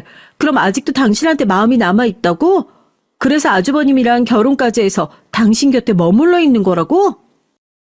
나도 아니라고 믿고 싶지만 요즘 계속 그런 상황이 들어. 만약 그렇다고 한다면 우리 형 불쌍해서 어떡하냐? 전 무슨 막장 드라마에나 나올 것 같은 이 상황에 벙찔 수밖에 없었는데요. 그렇게 가설을 세워놓고 보니까 형님이 저한테 그동안 못되게 군 이유가 납득이 됐습니다. 그리고 남편도 남편대로 고민이 많았었나 봐요. 그게 사실이라고 하면 정말 자신의 친형이 얼마나 불쌍한 상황이에요. 그런데 심증만 있으니 무슨 조치를 취할 수도 없고 혼자서 속을 끙끙 앓고 있었던 거죠.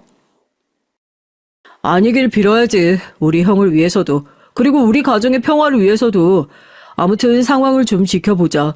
무엇보다 앞으로 다시는 당신한테 못되게 굴지 못하게 할게. 다시 한번 미안해. 전 그날 밤새 잠을 이룰 수 없었어요. 남편이 전혀 마음이 없다고 하니까 그 부분에 대해선 의심이 되지도 않고 오히려 안심이긴 하지만 무언가 미친 여자 하나가 이 집안에 들어와서 막장 드라마를 연출하고 있는 것 같아서 조마조마하기 그지없었습니다. 그런데 사람 마음이 참 묘한 것이 형님의 그 어긋난 마음이 사실이라고 한다면 제가 우월감을 느껴도 될 것 같다는 생각이 드는 거예요. 어쨌든 남편을 쟁취한 사람은 저고 그런 남편과 행복하게 잘 살고 있는 것도 저잖아요. 형님의 그런 무례하고 개념 없는 행동들은 그저 패배자의 발악일 뿐인 거죠.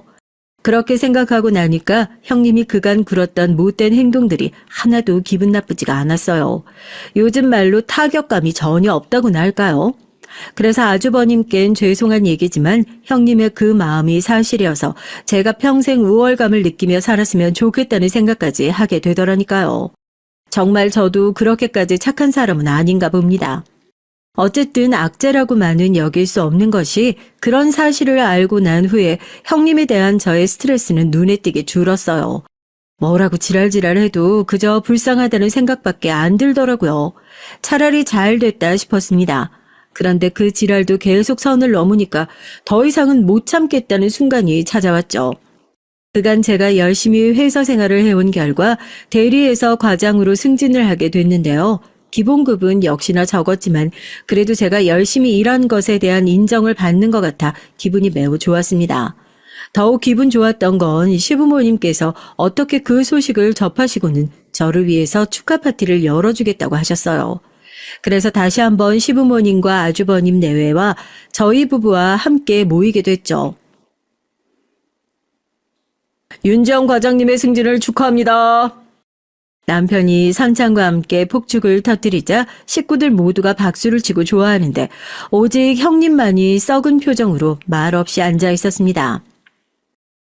아이고 얘 너는 네 동서가 승진했다는데 좀 기쁘게 축하도 좀 해주고 그러지 뭘 그렇게 죽상을 하고 앉았니?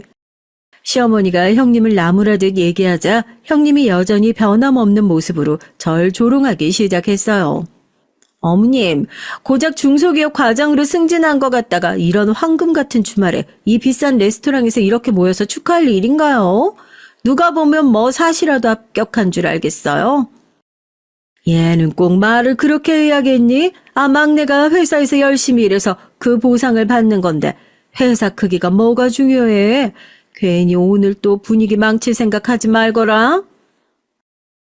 아무튼 뭐 전 이 자리에 나온 것만으로도 제 성의 표시는 했다고 생각합니다. 여전히 싸가지 없고 무례한 형님의 태도였지만 전 이미 형님의 뒤틀린 마음의 기절 잘 알고 있었기에 별로 타격감이 없었어요. 그런데 거기서 그치지 않고 형님이 또 선을 크게 넘더군요. 근데 동서, 승진했으면 월급이 얼마나 돼? 월급 얘기를 하는데 그동안 잘 참아왔던 제 마음이 또 울컥하더라고요. 이전에 남편이 제 급여를 형님에게 오픈했던 일이 떠올라 갑자기 발끈하게 됐습니다. 제 월급은 왜요? 승진했으니까 좀 올랐죠. 그러니까 얼마나 올라서 총 얼마를 받냐고. 아니 형님이 왜 그걸 궁금해하세요? 부모 자식 간에도 잘하지 않는 얘기를요. 쪽팔려서 그러는구나. 하긴 뭐 중소기업 과장이라고 해봤자 얼마나 벌겠어. 한 200은 버나? 박준석 인생이 어쩌다 이렇게 됐나. 그렇게 대기업 다니는 짱짱한 여자들이며 사짜 직업 가진 여자들이 대시할 때도 그저 이런 동서가 좋다고 끝끝내 결혼하더니 결혼해서 고생길이 훤하네. 전 그제껏 잘 참아왔던 형님의 지랄 발광이었지만 결혼 전에 남편한테 대시한 여자들이 어떻다느니 하는 말에 그 자리에서 꼭지가 돌아버려서 이번만은 참을 수가 없었어요. 조용히 스마트폰을 꺼내 들어서 형님의 톡으로 파일을 2개 보냈습니다. 자신의 스마트폰이 띠링하고 울리자 형님이 그것을 들어 확인을 했죠. 응? 뭐야? 동서 나한테 뭐 보냈어? 네, 제 급여 궁금해하시길래 보내드렸어요. 확인해 보세요. 근데 왜 2개나 있어? 어디 한번 볼까? 형님은 처음 파일을 열어보더니 박장대소를 터뜨렸습니다. 뭐야? 진짜 월급이 200만 원이야? 우와, 아무리 중소기업이라지만 어떻게 과장 월급이 200만 원이야? 동서, 그런 회사 못하러 다녀. 그건 기본급 명세서고요. 파일 하나 더 있는데 그것도 마저 열어보세요. 그게 뭔데? 어디 보자. 형님은 2번째 파일을 열어서 한참을 빤히 쳐다보더니 이렇게 중얼거렸습니다. 이게 뭐야? 성과급 내역서? 1, 10, 100, 1000만, 10만, 100만, 1000만, 4500만 원. 이게 어떻게 된 거야, 동서? 전 그때를 놓치지 않고 형님한테 쏘아붙였습니다. 어떻게 되긴요, 형님. 이번 달에 제가 번 돈이 기본급 합해서 4,700만 원이란 얘기죠. 형님, 제가 형님보다는 10배는 좋기 넘게 훨씬 잘 벌 것 같은데 이제 그 입 좀 닥치시죠? 쪽팔리지도 않으세요? 거짓말. 너 이거 거짓말이지? 이거 다 가짜 문서지? 어머님, 인연이 지금 가족들 앞에서 사기극 벌이네요. 당장 이혼시키세요. 형님은 거의 개거품을 물고 발악을 시작했습니다. 제가 그런 많은 돈을 번다는 사실을 받아들일 수 없었나 봐요. 이쯤 되면 여러분도 이게 무슨 상황인가 싶으시죠? 중소기업을 다닌다는 제가 어떻게 한 달에 그렇게 많은 돈을 벌 수 있나 싶어서요. 그 해명을 잠시 해드릴까 합니다. 저희 회사는 형태만 중소기업일 뿐이지 강남에서 오랫동안 부동산업을 영위해온 탄탄한 법인 회사예요.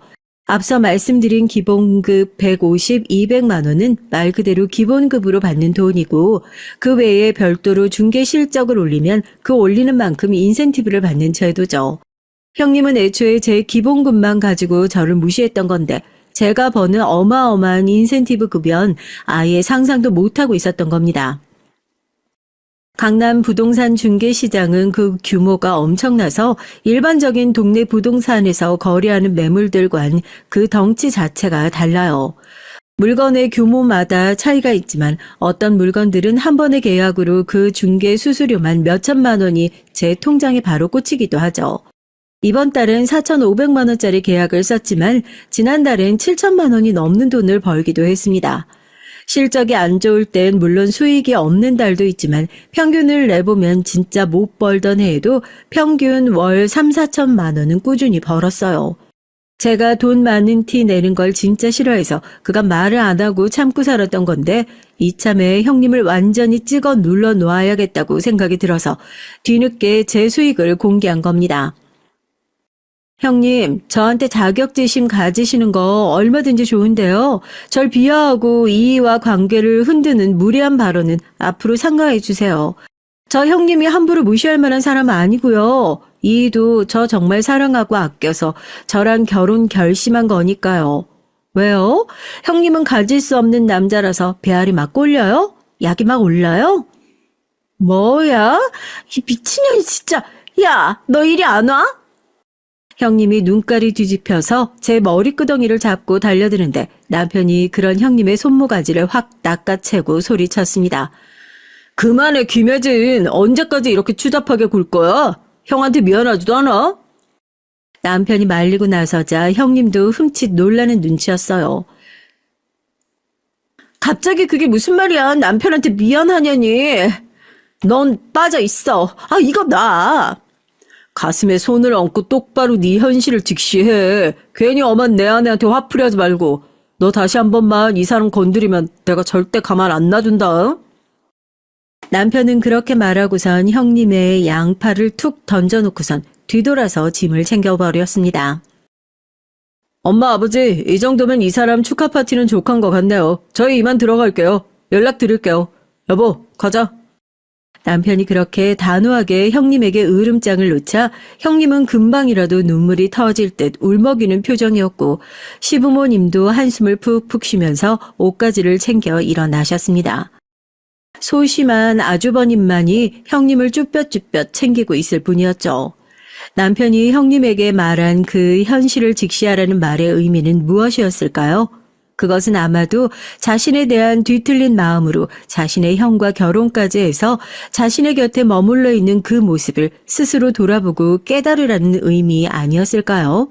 왜냐하면 형님은 형님 스스로조차도 자신의 남편을 향한 그런 뒤틀린 마음을 인지하지 못하고 있는 것이 분명했으니까요.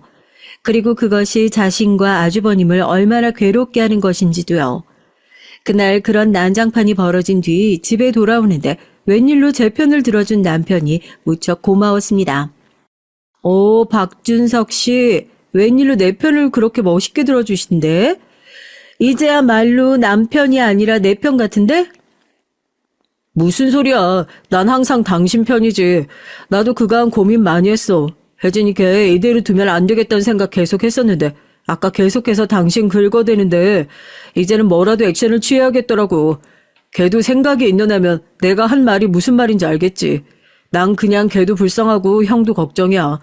막말로 우리 애 안 보고 살면 되지만 그 두 사람의 결혼 생활 행복할까? 부디 두 사람에게 최선의 결정을 하길 바랄 뿐이야. 남편은 아주버님의 입장을 생각해서 그 자리에서 대놓고 얘기하지 않고 형님만 알아들을 수 있도록 애둘러 얘기했던 겁니다.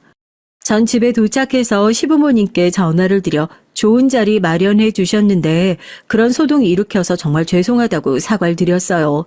시부모님은 아니라고 제가 그간 오죽 쌓였으면 그렇겠냐고 당신들께서 형님을 따끔하게 혼냈다고 하시며 제 편을 들어주셨습니다. 그 소동이 있은 지 벌써 1년이 다 되었는데요. 결국 들리는 얘기론 형님네가 이혼을 준비 중이라고 하더라고요. 지난달에 서류 접수를 하고 숙려 기간 중에 있다고 했던 것 같은데 저도 정확한 이혼 절차는 잘 몰라서 어디까지 진행됐는지는 모르겠어요. 굳이 더 묻지도 않았고요. 다만 형님이 이전에 저에게 못되게 굴고 시비를 걸 땐 당장 제 눈앞에서 사라져버렸으면 좋겠다는 생각을 했었는데 막상 그런 일이 있고 이혼을 준비 중이라고 하니까 형님이 한없이 불쌍해지는 거 있죠. 표면적으로만 놓고 보면 그런 미친 여자도 없죠. 그런데 한편으론 남편을 얼마나 마음속에 오랫동안 깊이 담아두었으면 그렇게까지 했을까 하는 생각이 들어서 말이죠. 이제라도 본인의 뒤틀린 마음을 잘 깨달아서 이 집안으로부터 떠나는 결정을 한 건지 어쩐지는 잘 모르겠지만 그냥 이제라도 본인의 인생을 잘 살아갔으면 좋겠네요. 사실 제일 불쌍한 사람은 아주버님이에요. 전 아직도 궁금한 게요. 아주버님이 과거 형님이 제 남편을 짝사랑했다는 사실을 알고 있었다고 했잖아요. 그러면 결혼할 때 혹시라도 형님이 남편에게 그런 마음이 아직 남아있지는 않을까 한 번이라도 생각을 안 했을까요? 이 부분이 너무 궁금해서 아주버님께 여쭙고 싶었지만 뭔가 아주버님만의 사정이 있을 것 같아서 차마 지금까지도 여쭙지 못했어요. 아마 형님의 어린 시절 추억 정도로 생각하고 쿨하게 넘어갔거나 아니면 아직 자신의 동생에게 마음이 남아있는 것을 알면서도 형님이 너무 좋으니까 그렇게 해서라도 곁에 두고 싶어서 이 둘 중 하나겠죠. 그런데 소심한 아주버님의 성격을 미루어 봤을 때 아무래도 후자인 것 같아서 마음이 너무 아파요. 자신을 사랑하지 않지만 동생에 대해 아직도 마음이 남아있어서 자신에게 접근한 여인, 그걸 알고 있음에도 그 여인을 너무 사모해서 결혼까지 결심한 아주버님. 그저 바보 같은 호구에 불과한 걸까요? 아니면 세기의 순정파일까요? 뭐 결국엔 이혼을 하기로 결정을 했다고 하니까 그 어느 쪽도 아닐 수 있겠죠. 부디 아주버님도 앞으로는 좋은 일만 가득했으면 좋겠습니다. 전 오늘도 회사에 출근해서 열심히 일을 하고 있어요. 저야말로 요새 흔히들 말하는 힘순찐 아닐까요? 힘을 숨긴 찐따 말이에요. 겉으로 보기엔 그저 그런 중소기업 과장에 불과할지 모르겠지만 전 누구보다도 제 일을 사랑하고 자부심을 가지면서 일하고 있습니다. 벌이의 크기에 상관없이 자신의 일을 사랑한다면 모든 직업이 다 귀한 직업이고 모든 직장이 다 훌륭한 직장이라고 생각해요. 여러분도 현재 자신이 하는 일에 큰 자부심을 느끼시는 하루가 되길 바라겠습니다. 그럼 이만 인사드릴게요.